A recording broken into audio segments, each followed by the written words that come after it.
Hey, this is Tom from Elephant. I'm excited to be bringing you my first video on this new Ableton Certified Trainers UK and Ireland channel. I'm even more excited because Ableton has just announced Ableton Live 11, and it's one of the most impressive updates I've seen since I started using Live. I've made a video covering all the new features and what's awesome about them over on my own channel, and I'll include a link to that in the description. But in this video, I want to focus on some features that I'm most excited about. The addition of numerous tools for working with chance, probability, and randomness in your music. Anyone who's already familiar with the Elephant YouTube channel will know that I'm more than a little obsessed with chance and randomness, and I'll include some links in the description to other videos I've done on the subject. In this video, I'll take a look at exactly what the new features in Live 11 are, and how you can use them in your music, no matter what style of music you're making. Let's start off with a drum groove. I've already programmed a basic beat.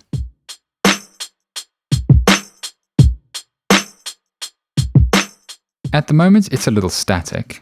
Let's do something with the velocities of these notes. We have two options. First, I could select all the notes in the clip and use Live 11's new Randomize button to randomize the velocities of the selected notes. That's probably a little extreme, so I'll undo that and use the Randomize window control to set an amount by which Live will randomize the velocities above and below their current values. Once I've entered a value, I can either click the Randomize button or simply hit Enter to immediately randomize the velocities within the specified range. These randomized velocities correlate a little better with how a real drummer might play the beat, not quite hitting at the same volume each time, and this adds some dynamics to the pattern.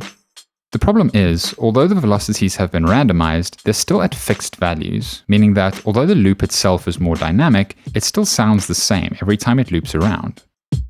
I'll undo the randomization, and instead use another new feature in Live 11, Velocity Range. I can set the selected note's velocity range in one of two ways, either using the velocity range control over here, or by holding down Command on a Mac or Control on PC and clicking and dragging on the velocity handles.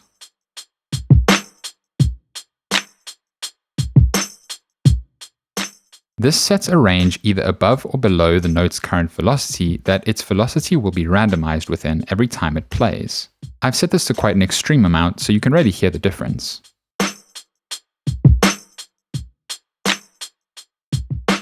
Generally, you'll want to go with something a little subtler though.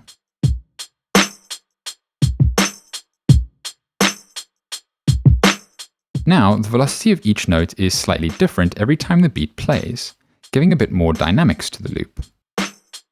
We'll come back to velocity range in a moment when we look at some chords, but for now, let's move on to the next new feature, Note Probability. First, we need to make sure the probability editor is visible using this new button at the bottom of the clip. Note probability defines the likelihood in a percentage range that a given note will actually play. This is where things get really interesting. We'll use this to add some additional notes to the beat, but ones that will only play every so often, making our beat much more dynamic. I'll add a couple of kick drums, some ghost snares,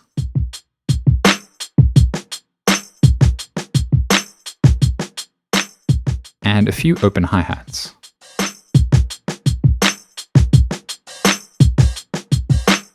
Now I'll select these new notes, and in the probability editor, I'll drag their probabilities down to about 60%.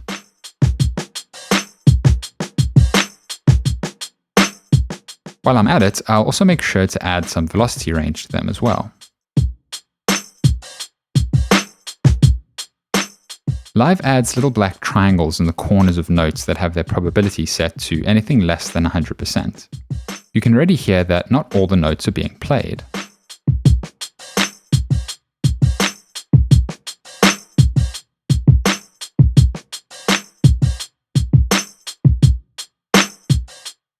Let's take this one step further using Live's grooves.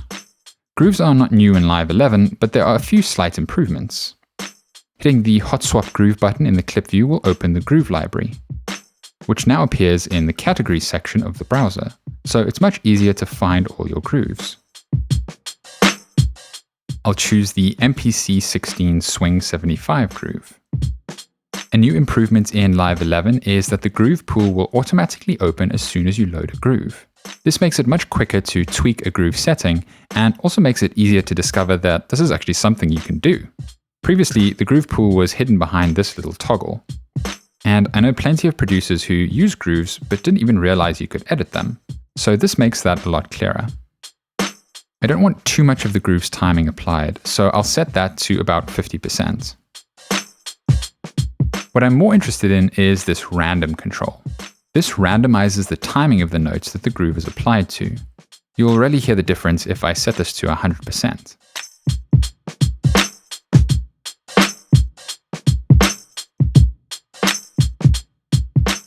You can immediately hear how the timing of the groove goes a bit wonky. This is maybe a little extreme, although it could work pretty well if you're going for that Jay Dilla drunk drummer feel. I'll dial it back to about 50% for now.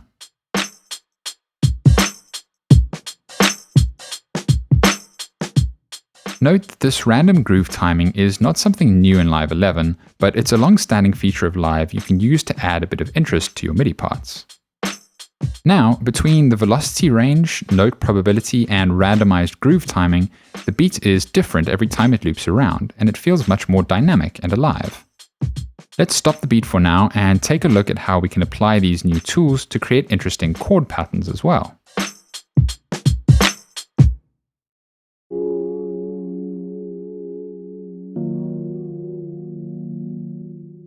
I've already programmed a basic set of chords, but let's make them a bit more interesting. Something you might immediately notice is that this clip is using Live 11's new scale feature. This lets you set a scale for your clip, then use the scale fold button to only show the notes within your scale. It makes it super easy to program chord patterns that fit within your chosen key. I'm going to add a couple more notes at the top of each of these chords. Again, it's pretty easy to add notes that are going to work with my chords because everything is in key.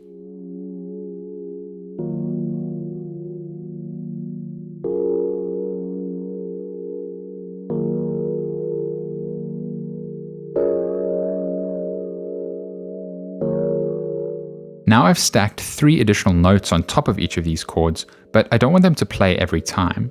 So I'll select the top notes of each chord and use the probability editor to set their probability to about 60%.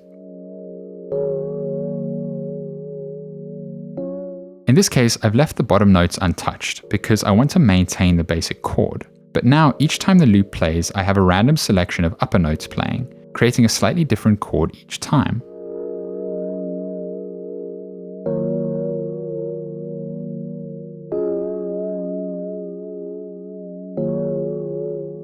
Next, I'll select the whole clip and add some velocity range to it.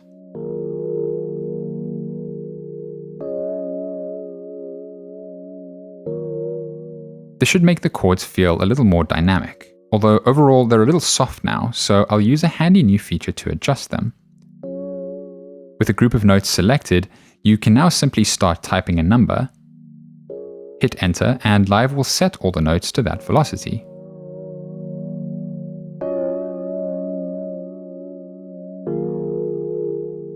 Lastly, I'll also apply the same groove I used on the drums by selecting it from the groove chooser.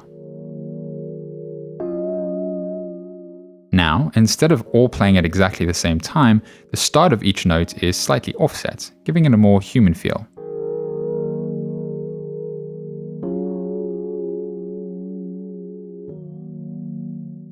Note that the groove is actually applied in real time, so you won't see the notes move, but you should hear the subtle timing offsets. If you do actually want to commit the timing to the notes, you can click the Commit Groove button. But I'll just undo that for now and leave it processing in real time. Let's do one more thing to these chords. I want to add in some leading notes at the end of each chord. First, I'll program in a few notes.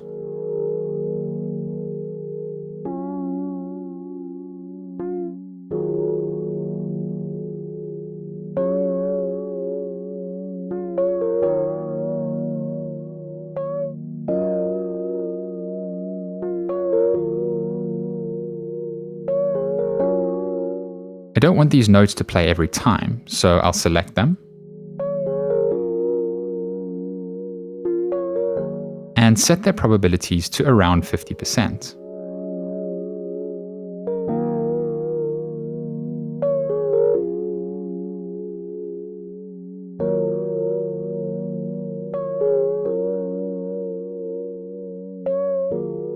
Now, what was previously just a set of 2 simple chords feels much more human and alive.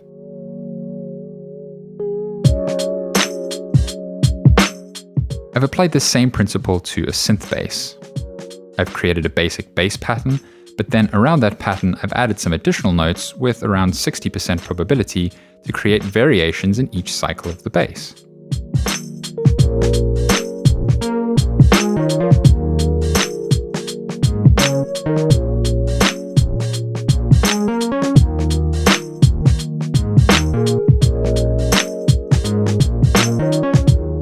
One important thing to be aware of when working with this kind of randomization is that your patterns will be different every time.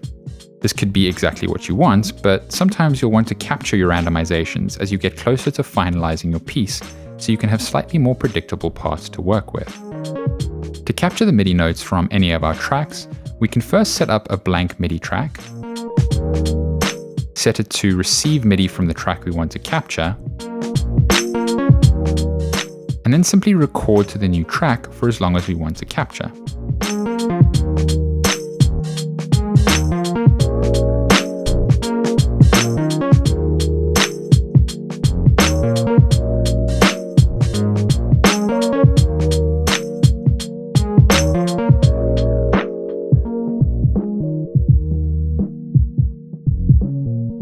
I want to layer another sound on top of this filtered beat to create a B section, but I'm not sure what kind of sound I'd like to go with. To help, we can use some of the new macro control features in Live 11 for sound design inspiration. Live 11 now lets you create and map up to 16 macro controls, and you'll see I've created myself a synth rack.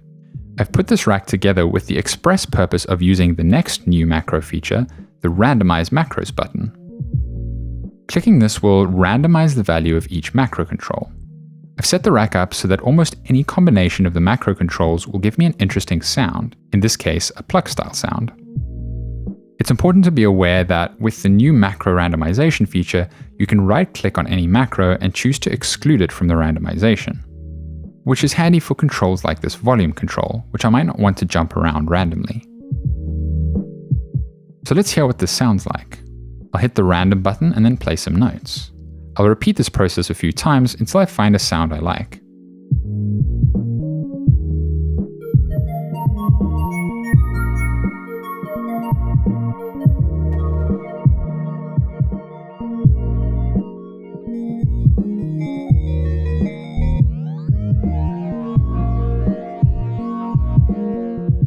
I like this sound, but I want to hear what other sounds I might get first before settling on it.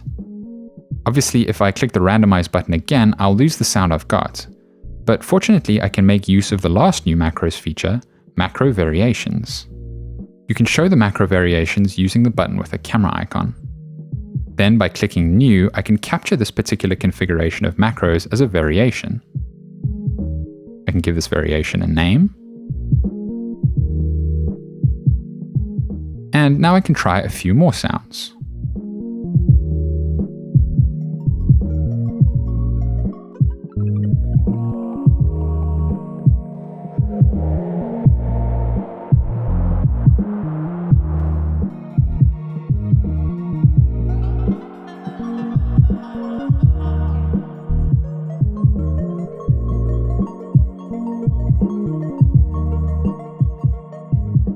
I like this sound, so I'll hit the new button again to save it as a variation.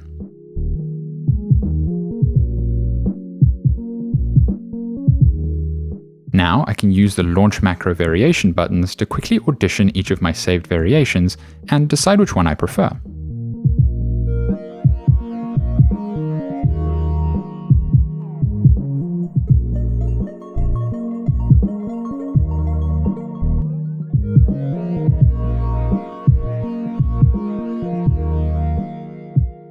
I'll just capture those notes.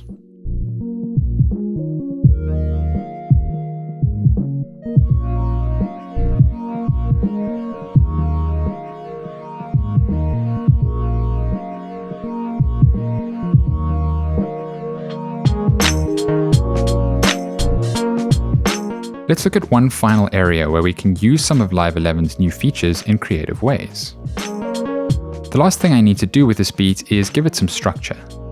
Arrangement is an area many music makers really struggle with, but we can use something in Live called follow actions to help out with this. Follow actions give us a way of triggering clips or groups of clips in Live using predetermined functions. For example, by playing or stopping a clip after a certain length of time, or even jumping randomly between different clips. Previously, follow actions only existed on a per clip basis, but as of Live 11, you can now use follow actions on scenes as well, so we'll use this to create some arrangement ideas. I'll start off by grouping these clips together into scenes based on clips I know I'd like to play simultaneously.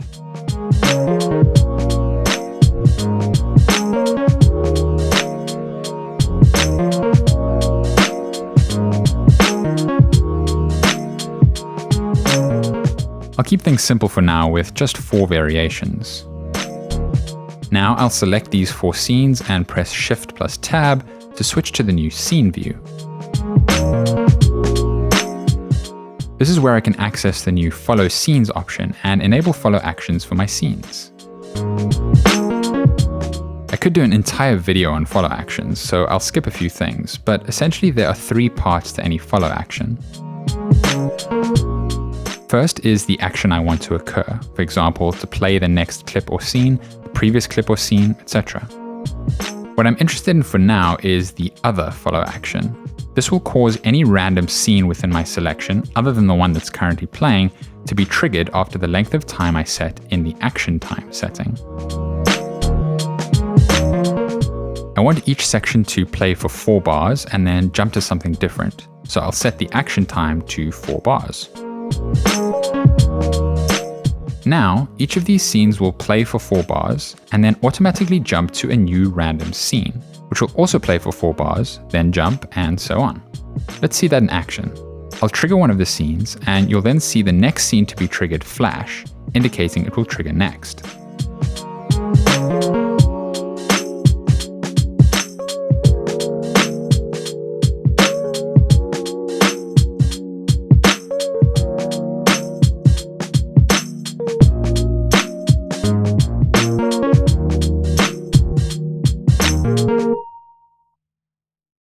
Next, all we need to do is enable our arrangement record.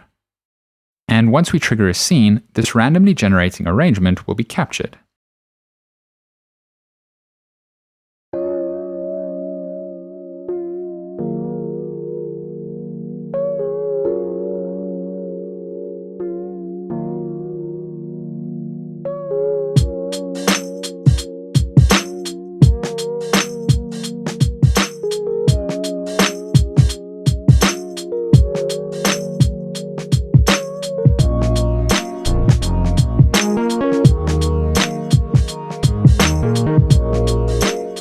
Now, this is only using a few scenes and clips, and I probably wouldn't end up using this as my final arrangement, but throw in a few extra clips and variations, and this becomes a powerful tool for discovering sequences and combinations of clips you might not normally have thought of. It can be a really powerful arrangement assistant. So, as you can see, the new chance, probability, and randomness features in Live 11 open up tons of creative options for generating ideas, sounds, and arrangements. If you want to learn more about all the new features in Live 11, I've made a video covering everything that's new over on my own Elephant channel. I'll include a link to that in the description. I'll also include links to other videos of mine that cover various creative techniques using chance and randomness in Live 9 and 10, so you can keep yourself busy until you can get your hands on the Live 11 beta. Speaking of the Live 11 beta, you'll also find a link in the description with instructions on how you can access that. Or if you're watching this after Live 11 has officially been released, then that will link you directly to the upgrade page. There are plenty of other Ableton Live tutorials on my own Elephant channel, and you'll find more resources and Ableton Live packs on my website. There'll be links to both of those in the description. Lastly, if you want to get more videos on Ableton Live made by Ableton certified trainers, then be sure to hit the subscribe button to subscribe to this new Ableton certified trainers UK and Ireland channel. This has been Tom from Elephant. Thanks for watching.